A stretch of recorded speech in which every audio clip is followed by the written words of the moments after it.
अस्सलामुअलैकुम सामीन, 13 सफ़रुल मुज़फ़्फ़र और 28 जुलाई है। ख़बर का उन्वान है इन तीन बहनों की शादी।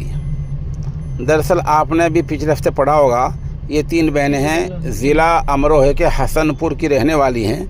ख़बरों में बताया गया था कि इन तीन बहनों ने एक ही आदमी से इकट्ठी शादी की है, लेकिन जब जांच हुई तो पता चला, इन्होंने कहा कि हमने तो सोशल मीडिया पर अपने फॉलोवर बढ़ाने के लिए ये ड्रामा रचा था।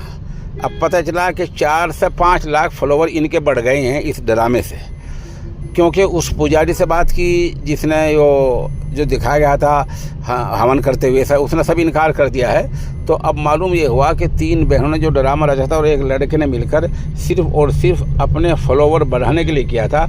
इसमें सच्चाई कुछ नहीं है। पुलिस के सामने इन तीनों ने कल देर शाम यही बयान दिया है। ये ज़िला उत्तर प्रदेश के ज़िला अमरोहा के हसनपुर की रहने वाली हैं।